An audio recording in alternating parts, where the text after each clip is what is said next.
guys, it's Chef Andrea from A Chef's Cooking Studio here, and we are carrying on today with our curry discussion. And I am calling this little nugget of a podcast, Love or Hate, the Great Curry Debate. So which team are you on? Team love or team hate? You know what's funny about loving and hating curry?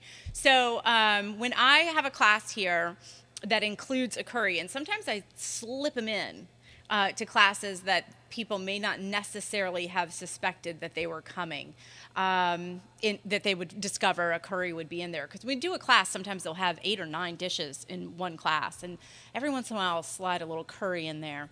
I will always poll the class, right? Take a survey.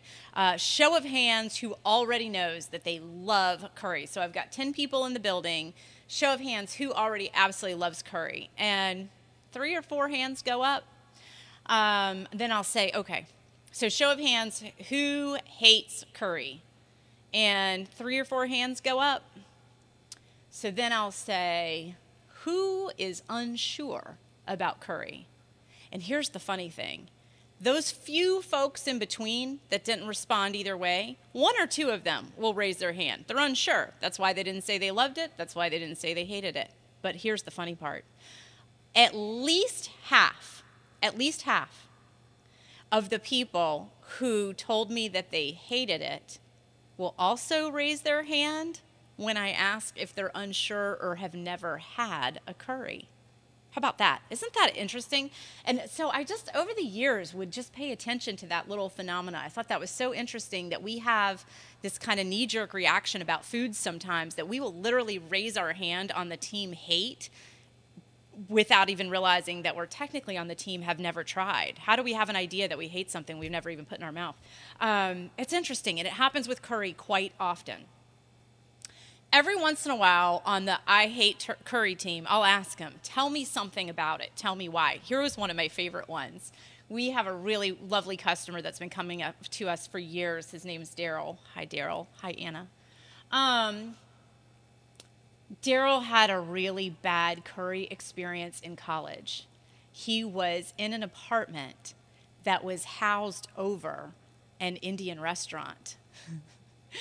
And can you imagine listen, Daryl, I'm not trying to suggest that your college days were partying days, but I know what college looks like to some people. Can you imagine trying to sleep in on a Saturday after maybe a few too many beers at the party last night, and curry just wafting up into your apartment 24/7 for those very exhausting college Saturday mornings? So Daryl has this association, right? It's not necessarily that the flavor of curry is something he can't tolerate. He just kind of can't be around it. I think that's pretty funny. But often what happens is people will tell me that they actually are just as much unsure about curries as they are sure that they don't like them. So I want to talk a little bit about what makes up a curry and what gives us this sort of flavor profile, because I think it'll help to sort of define for you what you love about it, if you do love them.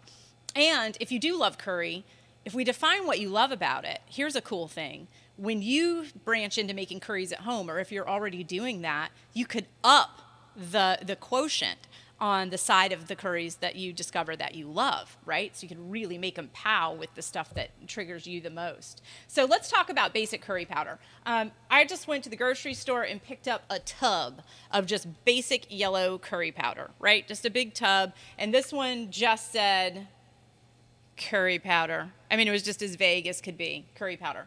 I did the same with another very well-known brand here, curry powder. It's as basic as it gets. So here's the thing that you will find in pretty much every curry that you buy. Here's one that's a sauce mix. Golden curry. There, that light's better. Golden curry sauce mix.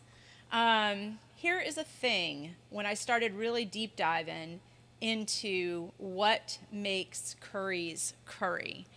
And an interesting thing is the base answer almost every time. And we'll talk about curry varietals, meaning Thai curry versus Indian curries versus Malaysian curries versus Japanese curries. I'll do that in another podcast. In this one, I'm just going to talk about what's in this powder mix. So the answer is ground cumin.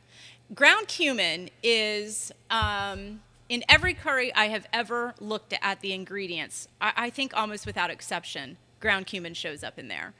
And so let's talk about cumin for a minute, because if that's going to be such a base part of this, we need to think about what ground cumin tastes like. So ground cumin, one thing is, as soon as you smell it, one of two things, if you reside in the U.S. and you go to smell a cumin, one of two things is going to pop into your head instantly. Either chili, like a pot of beef chili, or Taco Tuesday.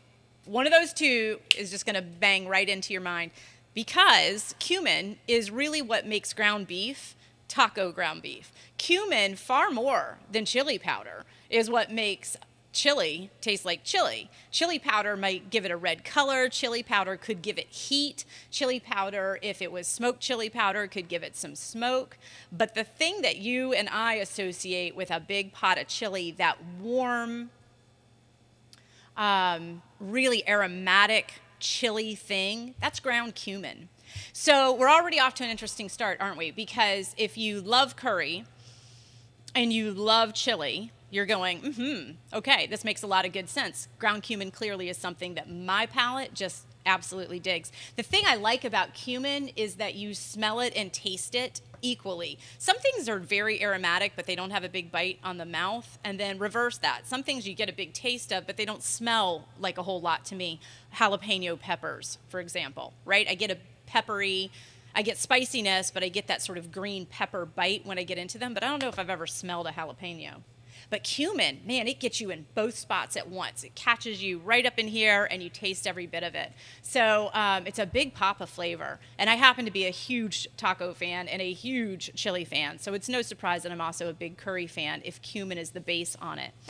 But there is another side to curries. Because, see, if we're just going to go, let's say ground cumin, and I mentioned in another podcast that one of these bottles has dehydrated onion, garlic. So if I go cumin, garlic, onion, well, that is chili. So how are we going to switch gears and turn it into curry? The answer is warm spices. So there are some warm spice blends. I have one tucked away here somewhere. Here's one. So warm spices. This is a blend that's called garam masala. And you can see this is just a grocery store version. Garam masala. And this blend has coriander. It's got some cumin in it too. Cardamom, cinnamon. Hold everything. Wait a minute. Cardamom and cinnamon.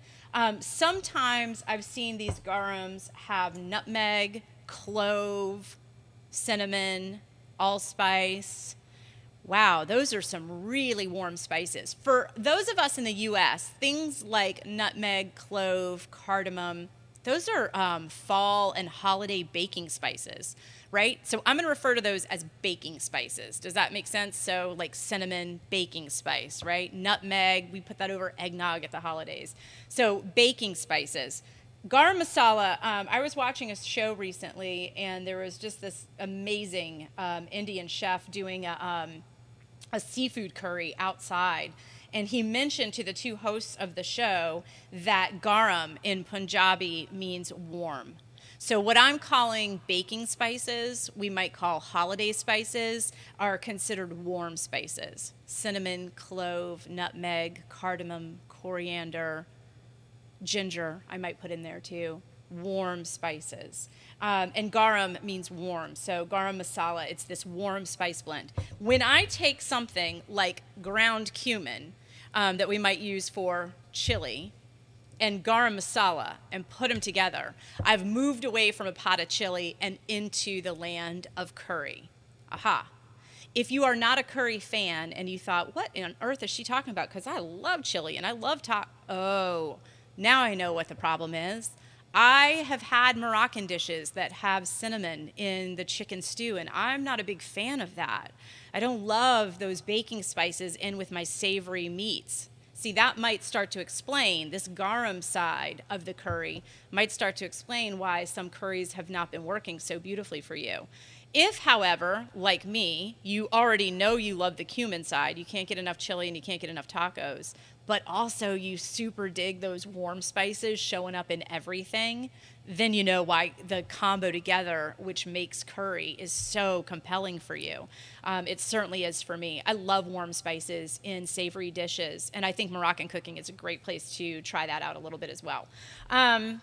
So, how do you customize this? Well, one thing is, if you're not a big fan of the warm spice side, you could just look on the label of these base curry powders, because this one does not have a lot of warm spice in it. And it actually labeled itself as a Jamaican style, but so it's got a mix of spices, including turmeric, dehydrated onion, garlic, and salt. It's not really mentioning things like cinnamon and things of that nature. And I can just tell by smelling it that this is very cumin and cardamom forward. So there's like kind of, it's almost like lemony chili, right? I don't know. You'd be hard pressed to know that this was like curry if that's not your thing. So that's one answer, is to try one that's really heavy on the cumin side. Of course, if you watched our other podcast, you would know you could create your own blends. Buy your own seed pods, and so do a lot of cumin and a lot of coriander and a lot of cardamom, and leave out the cinnamon, clove, nutmeg, etc. But if, like me, you just love that rounded out curry with all that cumin and all those warm baking spices, man, double it up. Buy a bottle of garam masala or a pack of garam masala that has just nothing but those super warm spices, and go 2-to-1 on the basic curry powder, right? And really up the warm side of it. So you can absolutely customize these if you understand a little bit about the flavor profile of them. Now, what I want to share with you about these podcasts is that these are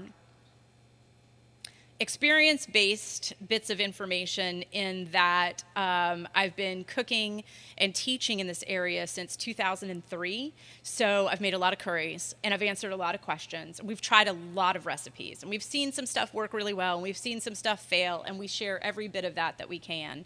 I am here to tell you that these are my thoughts and opinions.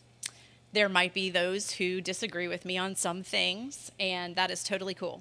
But I'm about to share one that I might get a little feedback on, but it goes like this: turmeric. So turmeric is mentioned in all of these curries, ground turmeric, and some of us are already pretty familiar with ground turmeric for other reasons. Ground turmeric is kind of the hot thing right now, in the way of spice that is high in antioxidants. It's anti-inflammatory. I think I've read some things that they feel like turmeric is almost a natural cancer fighter. So you're seeing ground turmeric showing up in all kinds of shake blends, protein shake mixes. I'm seeing it even in things like bars, like health bars. I don't know what I'm trying to say there, but you know what I'm talking about. Granola bars and things like that have a little extra punch in them with some turmeric. And the thing about turmeric that I have to share is that turmeric brings a lot of color, and it certainly does bring, as far as the science and research goes, antioxidants and cancer-fighting agents, etc., to the show. You know what turmeric does not provide very much of for me? Is flavor. So, here's the thing. I just recently heard this whole report about turmeric and how incredibly flavorful and aromatic and wonderful it is. And it made me question my whole thoughts on turmeric. So I came in here and I toasted up some turmeric powder and I tasted it, and I thought, okay, you know what? Maybe it's just me. Turmeric does not taste like much to me. I'm going to be honest with you about that. It's what makes all of these powders so yellow. That's why it's in all of them. Is it brings that beautiful color, and certainly the health benefits are there, but turmeric is not what's making your curry taste like curry, not by a long shot. And that makes sense, doesn't it? Because, I mean, how are you putting turmeric into your peanut butter protein shake if turmeric tastes like curry powder, right? That wouldn't work. So it works in your peanut butter protein shake because it doesn't taste like anything. It's a beautiful color. Okay, so I want to clarify. Nothing tastes like nothing. Turmeric tastes like something. Here's what it tastes like to me. Ground chickpeas, ground dried white beans. If you've ever had a green peanut, like the type of the peanuts we get out of the field and just boil, so green peanuts, if you ever tasted one of those, that's what turmeric tastes like to me. And I buy raw turmeric, the root itself, and I do put that into my juicer on occasion for all those wonderful health reasons. And no, I do not get curried juice.